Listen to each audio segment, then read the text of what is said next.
Dirk, stop being meta. Stop it right now, young man. Today is April 29th. It's a Monday. It's a little bit after 8. I didn't record anything on Sunday because I don't like to do that business. I don't like to do work on Sundays. It's the only thing keeping me from going completely insane doing YouTube, so that's a thing. And I'm still shook from this freaking orange text revelation that we're having right now. Why do the Prince characters have to be antagonists? At least this is what it seems, because Dirk is literally taking choices away from people. Oy vey.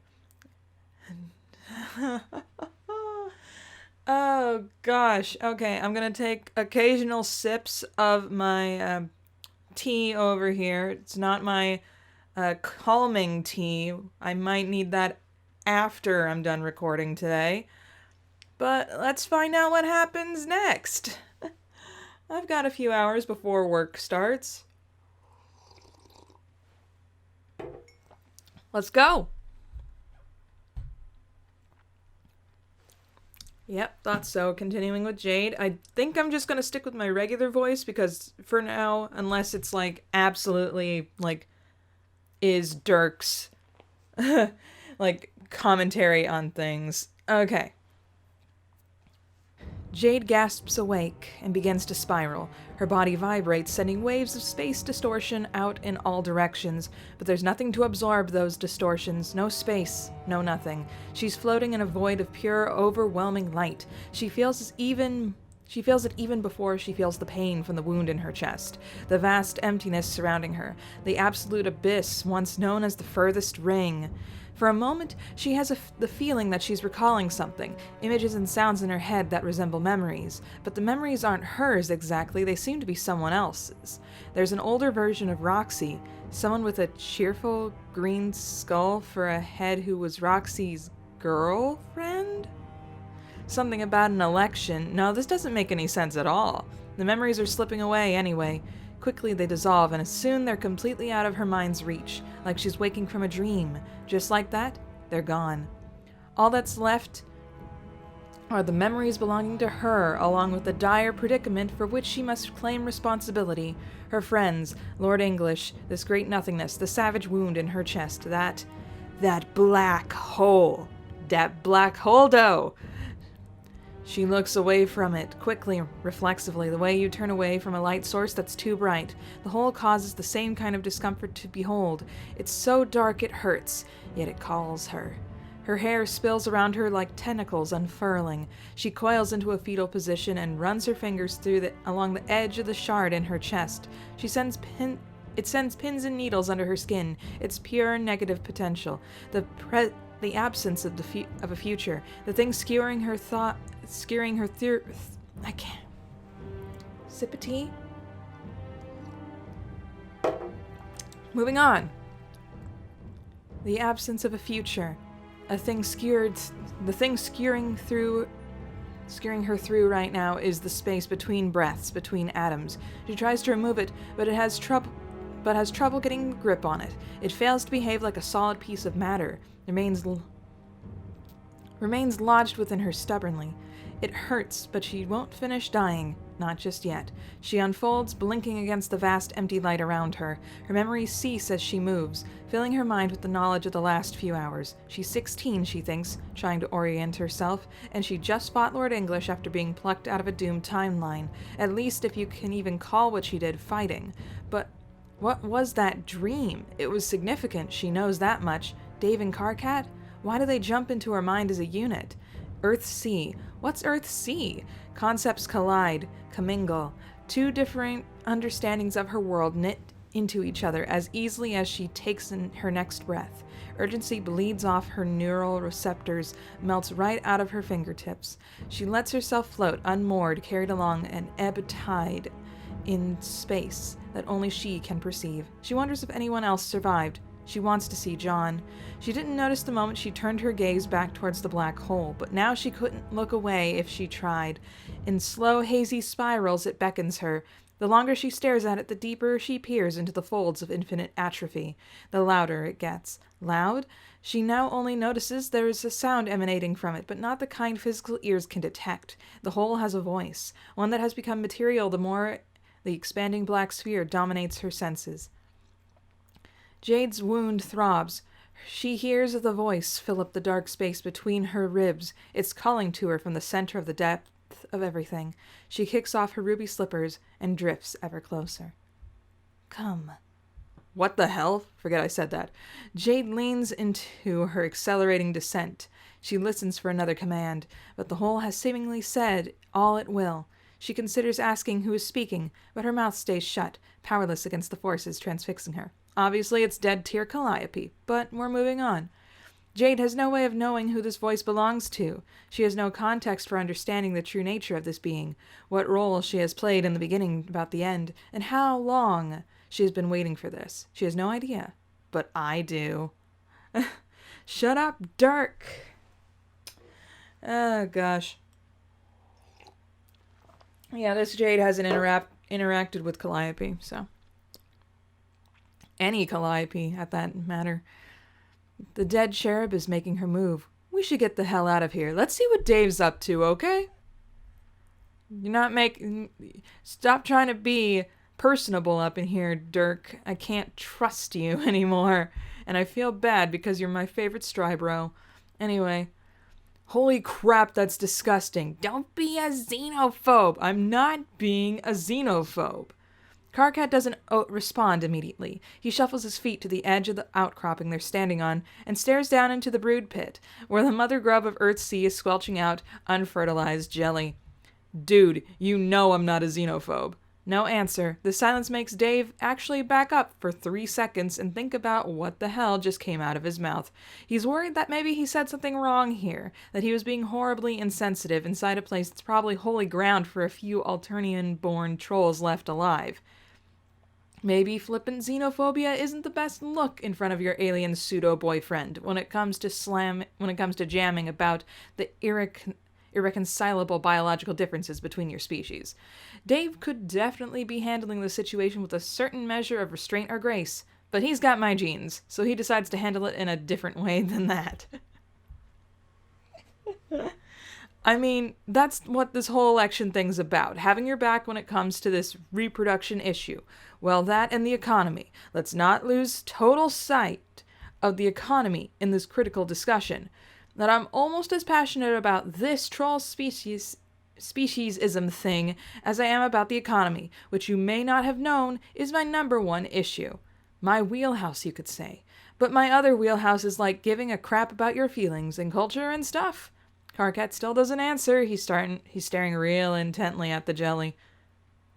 Hey, dude. Hey, Karkat. Yo, Karkat, you listening? Hey, idiot, shut up for a minute. I'm not ignoring you because I'm mad. What? That wasn't what I know that you liked to perish like a delicate lilac bloom in the desert if not showered with my verbal attention at all times, but I'm kind of witnessing the rebirth of my entire species right here. You ever think that this might be a monumental moment for me? That I might be awestruck at the pure majesty of this sight? Dave comes to the edge of the outcropping, standing shoulder to shoulder with Karkat as he too observes the majesty of translucent goo getting birthed out of a giant alien butt. Karkat's got a strange expression on his face, cast half in shadow and half in orange light. Dave winces as the grub's nasty slime shoot sputters out a bunch of air bubbles. It's gross, gurgling fart that goes on basically forever. Yeah, but it's totally disgusting, right?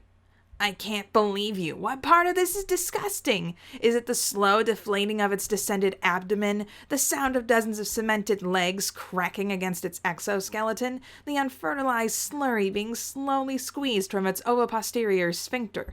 Is that it? Is that what disgusting to you, Dave? Is that disgusting to you, Dave? Kind of.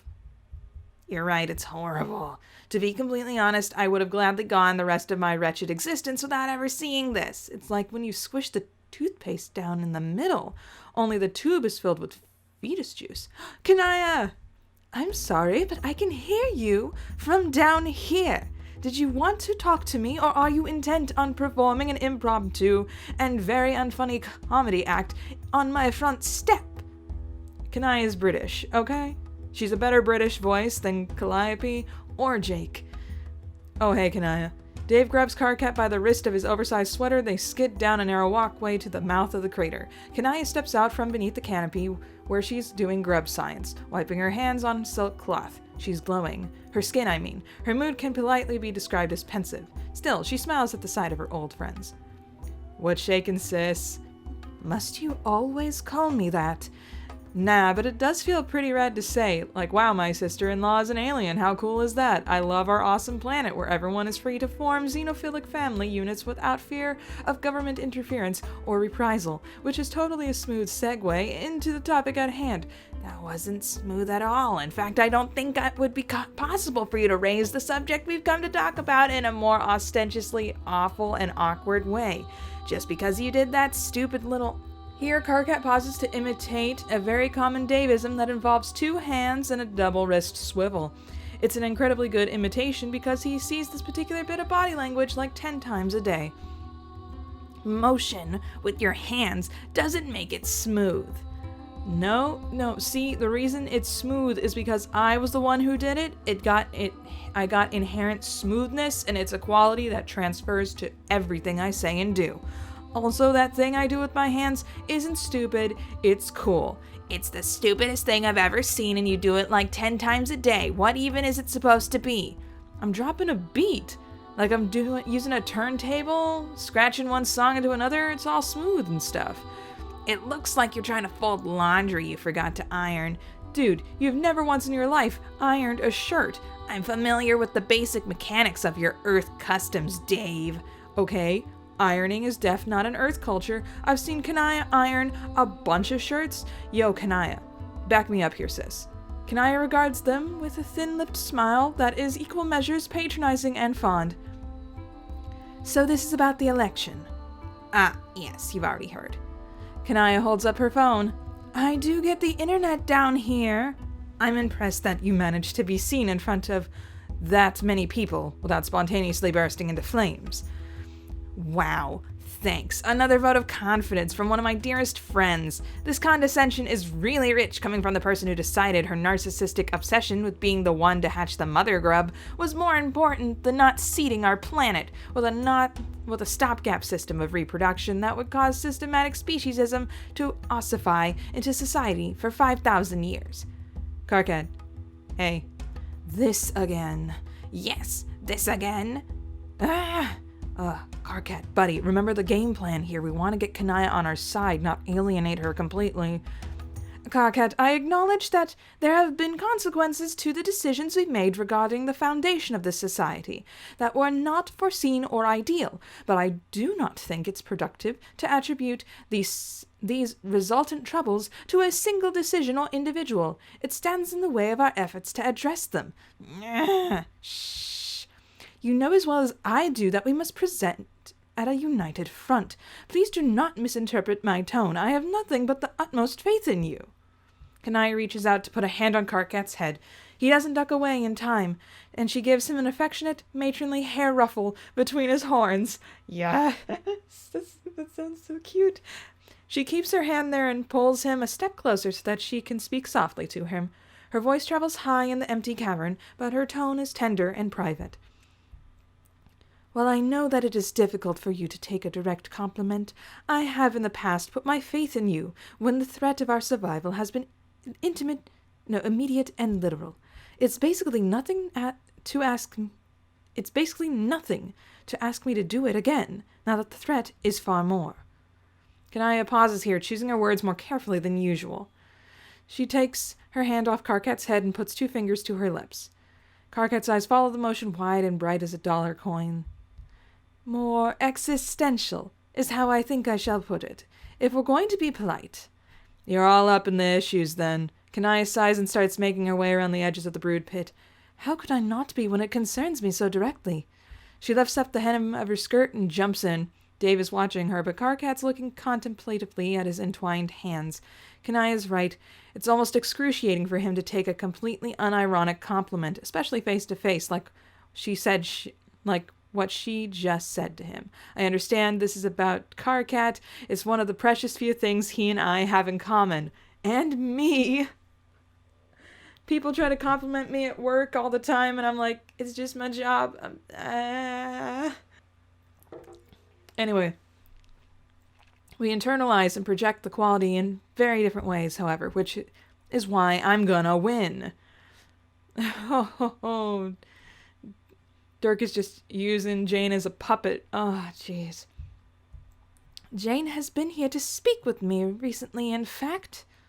I lost Kanaya's voice. Dang it. No way. She was quite cordial as always. You do know I do like Jane. In some regards, she reminds me of a friend we had who sadly did not survive our time on the meteor.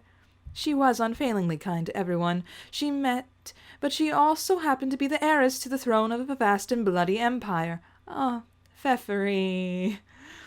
And while she had a lot of opinions on reform, she had already wrenched some of her power from our last empress in the traditional manner. Karkat finally looks in the description of what... Karkat finally looks up at the description of one of their many dead friends. Kanaya carefully steps between the puddles of brewed jelly and approaches the mother grub. She rests an ear against the rise of its massive stomach, then taps the shell with 2 perfectly manicured fingernails. By which I mean Jane is perfectly pleasant, and I believe that she only has the best intentions, but I can't shake the feeling that deep inside her lurks the potential for despotism. Okay, I get why you keep calling Jane a crypto-fascist, but Pfeffery, she was harmless. These things take time to gestate, Karkat. Dang. Power corrupts in small steps, compromises, concessions, appeasements, and leaders follow the example set for them. Look what Jane has modeled herself after already. I do believe it's important to consider precedent. When Kanaya is satisfied by whatever she hears churning inside the grotesque insides of the giant bug, she comes back up to the lip of the pit and hoists herself out. This is why I trust you, Karkat, because you listen to advice from below and besides. No, you listen to advice from below and beside you, not from above. And if Dave is with you, I trust you do not isolate yourself as you have in the past. Sweet. So we've got your endorsement then. She laughs, not kindly. Jane offered me a seat on the board of responsible troll reproduction. What the hell? How dare she? That's exactly what I said. With more tact, of course. I do understand the trepidation considering what the history books teach about Alternia. Oh, like human history is a cakewalk and recreation sprawl. How hypercritical can she be? Yes. In case you can't tell, I'm actually furious about this. She couldn't pick a more subtle word than responsible. She's not even trying to mask her xenophobia. It's like she has no respect for us. It's entirely thoughtless on her part. Our reproduction method is alien and unfamiliar. To a human, it must sound monstrous, uncontrolled even. Well, of course. When I hear about how human grubs chew their way out of their female mate sprit's abdominal hole before consuming the womb membrane, it makes me want to vomit. But you don't see me proposing political policy based on that. Dude, that's not how pregnancy works. Dave, you might not have noticed, but we're not talking about humans right now. Yes, Dave, check your privilege. Check your privilege. No Hellsinger Bridge, moving on. Okay. Anyway, we need to expose her bull immediately. I don't see how any troll can vote for her if they hear what she's planning. I have a feeling that would sway many non-trolls to our campaign as well. I hope that there is at least one principle we share as a planet, which is that we must all work to ensure equal dignity and respect for every species. Otherwise, what was all this for? The 3 of them stare at the floor in adorably cartoonish synchronicity. What was all this for, indeed? That's a good question. Morality is a cultural construct. It's pure ego for any of them to believe that their personal interpretation of it will result in more effective laws. Yeah, but I mean, there is such thing as a higher morality, Dirk. Calm the heck down. I mean, everyone on the planet knows that murder is bad. and that we get sickened at the thought of innocents dying, so that's a thing. Anyway. You know, that might be the magic ticket folks need to hear to wake up about this issue. Would you be willing to say that exactly, but like in front of a huge crowd, but also a televised crew or 6? Or maybe just in front of Jake English? Oh dear, has Jane recruited Jake? That would be disastrous. He's beloved in the Troll Kingdom for his perky butt. Seriously. I told you it's not just me. It has some terrible arcane power. I have never seen anything like it. Well, she doesn't have him yet, but Jane is one of his best friends, so we ought to approach this with a scorched earth policy. Give him a whole catter of sob stories that'll make him feel all manly and heroic for lending his support. Just gift wrapping babies for him to kiss. Troll babies even? Sure, that can even be part of the deal. He can kiss the first natural-born grub right on its gooey little head. While giving double pistols and a wink to the camera, no doubt. Bam. That's your re-election billboard right there. Let's not get ahead of ourselves here. Of course, but this definitely has potential. Have you spoken to Rose yet? No, I mean, she's... Dave minds lying down taking pills. The look Kanaya gives him is neither fond nor patronizing. What's up with that anyway? Are you guys, grub pregnant? Kanaya keeps staring. Dave, what the hell? No. It's okay if you are. We won't tell. No. Don't you dare drag me into this grave you're digging for yourself. Come on, Karkat. Don't you want to be an uncle to a little bundle of love and unnatural genetic tampering? No. What even goes inside your head that you just produce this endless gushing spate of atrocious word garbage every day? Okay, stop freaking out. I'm just saying, from what I understand of troll reproduction, it would be technically possible for a troll and a human to... No! And with ectobiology, anything's possible. Oh my gosh. Whatever put you on this unfathomable train of thought? I don't know, it's just unusual for Rose to brush me off as our usual ecto-sibling oversharing session. She's been sick for a while. Either she's pregnant, or I got reasons to be worried. Kanaya turns her head and bites her lip. Her thin fingers clutch to the hem of her shirt. She starts flickering a little like a light bulb in a heavy storm. The mood in here's just all over the place. Dave, sensing how uncomfortable he's made everything, cranks up the irreverence in his tone. When you put a foot in your mouth, shoving it all the way through your intestines and pulling it out of your butt is a valid tactic, he seems to believe. I'd be cool with it, you know. Bring on the Rosemary combo grubs. Rosemary? What, she's never heard of this? Kanaya. Your ship name. Like Rose plus your last name, which is Marian or something. Mariam. Yeah, that. Ergo, Rosemary. I hate it. Thanks, I hate it. The Rosemary babies would have her hair and your horns or whatever, like when two cartoon animals of different species give in to their lust and have preposterous children. Adorable. Freaking adorbs. Or they use that, like, one website, like, what their children would look like, and you upload 2 images of Rose, and, like, one image of Rose and one of Kanaya, and then their child is shown, and it looks kind of cool. Anyway, I'm going to call my wife, and you are going to stop talking. Her thumb is anxiously tapping on her wife's name on the contacts list. She walks briskly to the other side of the cave for privacy, pulling the curtain of her makeshift labs shut. At the other side of the cavern, Dave and Karkat bicker about what their combo of kids would look like in the event that they decided to stop being such laughable wusses and began fornicating like 2 cartoon animals of different species who had given in to their lust. And the day hell freezes over, maybe their kids would even play in the snow. Kanaya puts her phone to one ear and her hand to the other. Rose's line rings for a long time. It's unusual, she thinks. Rose rarely leaves her phone unattended. Personally, I don't think it's odd, because I'm currently watching Rose lie unconscious on my workshop floor. Dirk! I'm guessing Kanaya is going to be pretty surprised when it's not her wife who picks up, but hey, she'll have to deal with it because I'm the one holding the phone, and Rose is obviously in no condition to have a conversation with anyone, not even her cherished bride. Hey! Sorry, but Rose can't come to the phone right now. Kanaya's voice turns sharp right away. Excuse me? She can sense something's wrong. She's also smart enough and facile enough to handle questionable men. in handling questionable men, to understand that she quickly needs to regulate the tone of her voice for diplomatic purposes. Dirk, is that you? I don't answer immediately. I'm distracted by something. She really should chill out anyway. I've got everything under control. Not that she'll ever be able to fully appreciate this. Dirk, why are you with Rose? What is going on? I don't have time to explain right now. John's doing something vaguely important to the plot again. I don't have time to explain right now. John's doing something vaguely important to the plot again. Dirk, what? What? This is gonna have to wait. Dirk! I'm putting you on hold, okay? Dirk! This is so great. Just Kanaya interacting with Dirk is the best thing ever. Okay, back with John. Oh, we're exactly halfway there. Oh, I don't feel like I need therapy anymore.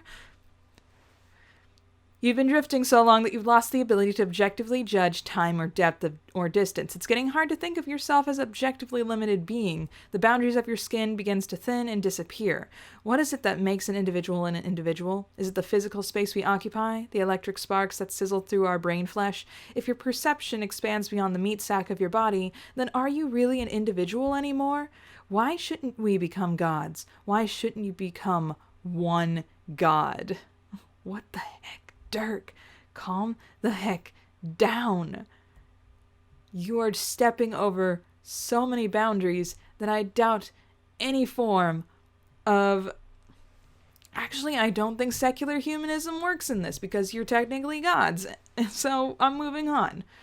You scrunch up your nerdy face and furrow an eyebrow. It seems that you aren't enjoying this train of thought. Hold on. It's like a very extremist version of...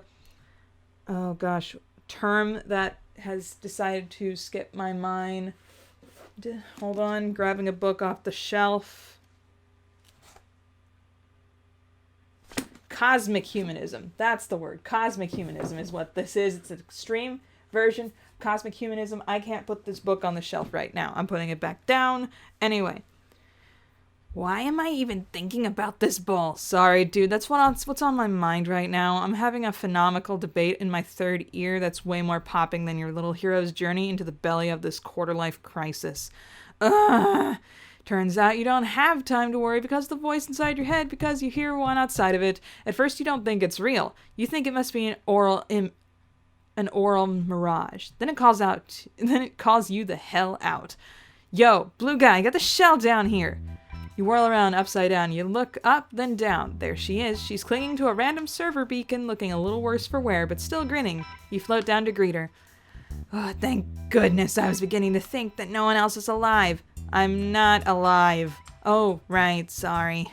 I'm glad to see you, is what I meant to say. Same, I guess. She narrows her blank eyes. Her mouth twists into a frown. Not quite a concerned one, but close enough. You'll take it. I gotta say... Boy, you look like crap. Yeah, I know.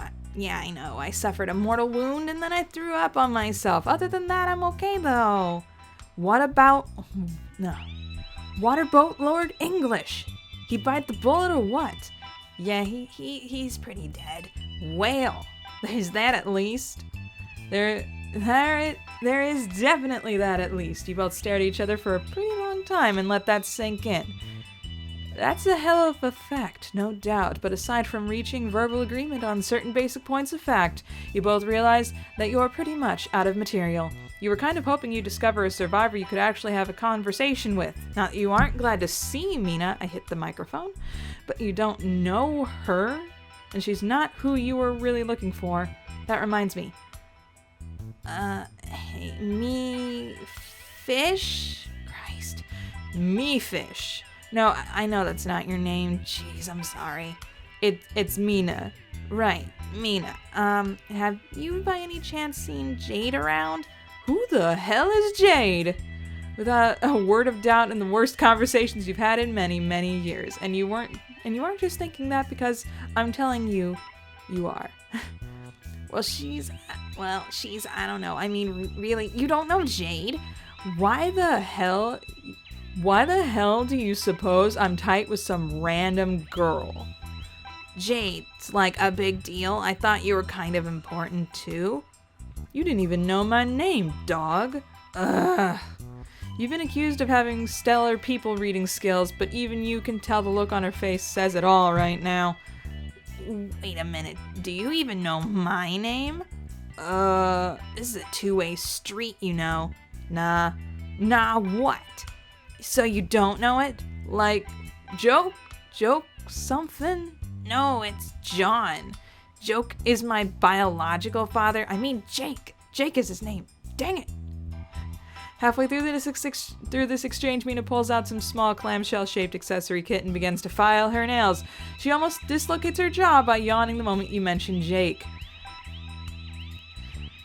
Alright, we're veering off course. Jade is my sister. I think she's still out here somewhere. Have you seen her? Nah, man.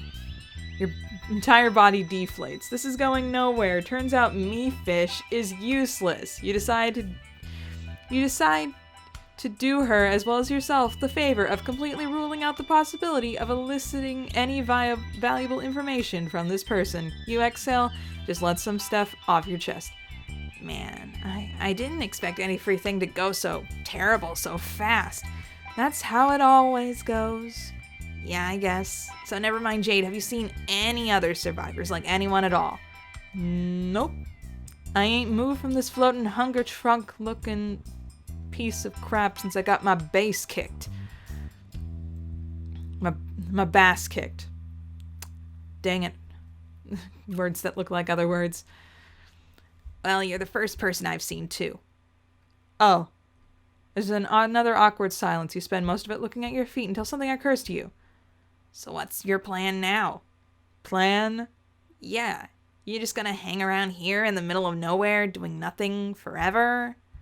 That's what ghosts is most good at, ain't they? You don't have to stay here. I can take you back with me to my planet. I mean, after we're done looking for more survivors. Mina stares at you for an uncomfortably long time. She looks up and down like she's making certain calculations. On one hand, she spends infinity clinging to a fridge-like space computer. Circling a black hole sounds like a drag. On the other hand, will her coolness and street cred be able to survive any prolonged association with this dumb blue nerd? That's what she could be thinking, you think. You hope not, though, because if true, it would hurt your self-esteem, till she finally makes up her mind. This would actually be kind of bad if you brought the future condescension to the planet right now. It's going through elections about not dealing with this warlike race. Oh, gosh. Nah. Why not? Okay, for one thing, genius, I'm dead. I wouldn't even last on your planet. I'll just, fade away or something. I don't know what happens to ghosts in real places, actually, but I'ma guess it goes something like that. Oh yeah, whoops, I forgot. Anyway, while you was floating there, I came up with my own plan. What is it? Come here. I'm gonna whisper it to you. Okay. You lean in rather credulously, bringing your ear towards her cupped hands. Nerd! You pull back, unamused by the prank. What is this, you think? Amateur hour? Real cute you want to be my savior, blue boy, but the fact is, you already helped me. Oops. Okay. Help me out. I got everything I need from you. See you around, sucker. She's laughing her butt off. Before you react, she jams the button down on the beacon and opens the server. She jumps into the hatch and the door snaps closed behind her. Ah, crap. I think I know just what happened. You might want to check your pockets. Wait a minute. You fruitlessly fumble in your front hoodie pocket. Wait a minute. Sure enough, the ring of life you stole back from Arania has been restolen. She just picked your pocket. You got played, man. Dang. Okay. One more chapter, please. Don't let it be too long. It doesn't look like it's going to be too long. Okay. Why are you with Rose? What is going on? Why would you think something was going on? By which I mean, why would you automatically assume what's going on has a sinister overtone? Did I say that I suspected something sinister was going on? Not with your words, no, but in the grand scheme of things, isn't something always going on? Why would you even ask what is going on if you didn't assume that if the thing was going on was both abnormal and untoward? I'm tired. Well, now I definitely think that something sinister is going on because you're obviously trying to distract me with semantics. A tactic I'm sure you're familiar with. Excuse me. I'm just making an observation. You know your wife pretty well. You know all of her tricks, all her little personality quirks. You're confident that you know everything about her, but for some reason, you have no idea where she is right now. Dirk, stop. What are you getting at? Nothing, just making sure we both have a clear view of the situation, laying out the playing field, as it were. Okay, I'm going to give you another chance. Why don't we start this conversation over again and you can say the correct thing this time? Sure. Hello. Excuse me, but I would like to speak with my wife, Rose, whose phone I do believe I am calling, even as these primitive human smartphones have acceptably accurate caller ID technology. Sorry, Rose can't come to the phone right now. She's otherwise occupied. Where is she? She's at my place. I'm sorry, what?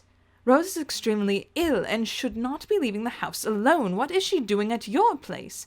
Chillaxing whilst we discuss the inevitable heat death of the universe and the unknowable solitary nature of human consciousness. I see. If she is capable of such abstract polemics, why is that she cannot speak with me? That's a dang good question, one that will undoubtedly benefit from further exploration over the course of the next abstract polemic I have with her. Yes, I admit, I'm just messing with her at this point, but can you blame me when she's making it so easy? Kanaya loves Rose, but sometimes love isn't enough. Sometimes what you need is understanding. You are testing my patience sorely, Dirk. Yeah, I've gotten pretty good at that. Just ask my fans. I'm not making a joke. Me neither. I don't really do jokes. Neither do I. I do often make statements which hold varying degrees of irony, wit, or dry expressions of amusement. Yes, that roughly describes many of the remarks I make as well. I knew you'd understand. However, my commiseration on this matter should not be mistaken for a gesture of friendship or camaraderie at this point. Then it seems we're at an impasse. It won't be an impasse for very long. I'm coming over immediately to retrieve my wife. If that's what you want, tell her I'm on my way. Sure, I'll get right on that. I hang up on her. Rose looks up from where she's suffering on the floor, the shadows around her growing. She stares at me with glassy eyes. Is everything okay? Yeah, just a telemarketer. You know how those car patients can be when they want to sell you some chess stuff. Impossible to get them off the phone. Dirk, why you gotta be like this? Why you gotta be like this? I think I better end this off for now. Oh gosh, we're gonna be starting on what chapter next? 24? Okay, sweet. See you guys in the next one. Hey there. Consider becoming a patron, just like the phenomenal Gerald Thomas and Bleed Red.